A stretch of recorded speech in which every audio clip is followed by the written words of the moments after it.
This is the story of a young woman whose friend took over her home. The husband left her for her friend. So please, you can share your story with us now.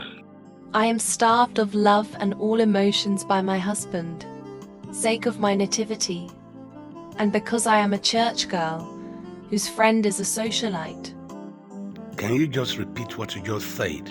I mean, I am starved of love and all emotions by my husband, sake of my nativity, and because I am a church girl whose friend is a socialite. Please tell us your name and continue with your story. My name is Inki Ru, born in the quiet village of Umudim, where the church bells ring louder than gossip, and the women wear wrappers tied firm with humility. I grew up in the rectory compound, my father the village catechist and my mother the singing voice of the choir. We were not rich, but peace was a frequent visitor in our home. When I first met Emeka, I was 22 and fresh out of teacher's college. He had the City Air Lagos cologne and a Abuja wallet. He was confident, spoke with boldness, and had a laugh that made market women blush. I was drawn to him like the tide to the moon, despite the warnings in my belly. He liked that I was different, modest, respectful, soft-spoken. He told me I was untouched by the world, and that made me special. Now, I see he meant controllable. Ours was a house without warmth. The house Emeka built for us in Enugu was big, with high glass windows and cold ceramic floors. The kind of house where your footsteps echo and silence grows roots. It should have been a palace, but it became my prison. At first, I tried to be the perfect wife. I cooked his egusi with dried fish just the way his mother taught me. I ironed his shirts with starch like he liked. I even let go of my dream to teach so I could focus on home, just as his mother advised. But slowly, his affection dried up. No more forehead kisses. No more laughter over dinner. Only silence, and eyes always watching his phone. I was starving not for food, but for touch, for words, for the music of love that once danced between us. I keep getting angrier for the thirst of his love that he refused to quench in me.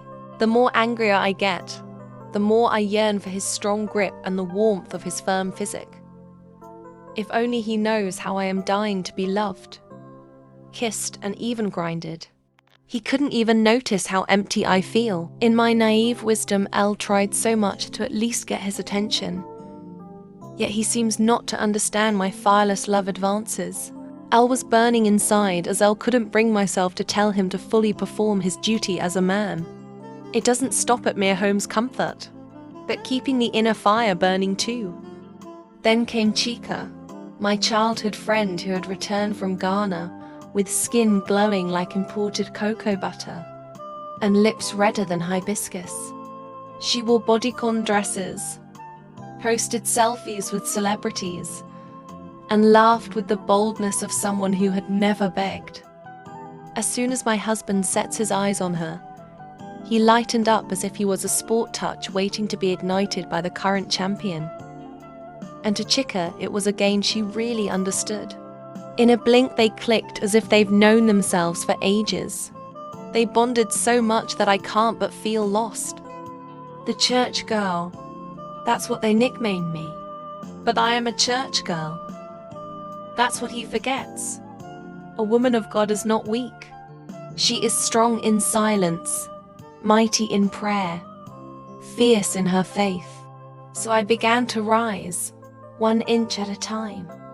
I started teaching Sunday school again, where children called me mummy, teacher, and looked at me like I was full of wisdom. I wrote devotionals. I went for women's fellowship meetings and led morning prayers. I even started a WhatsApp group for young wives who, like me, were smiling in public and crying into their pillows at night. And I stopped waiting for Emeka's approvals. I wrote in my journal, I am not just Emeka's wife. I am Kiru, daughter of Yumudim, teacher, believer, woman, freedom in small steps. Maybe one day I will leave. Maybe I will stay and rebuild from inside. I don't know yet. But what I do know is this. I may be starved of love by my husband, but I will not starve myself of self-worth, because being a church girl doesn't mean being a doormat. And being a village girl doesn't mean I'm small.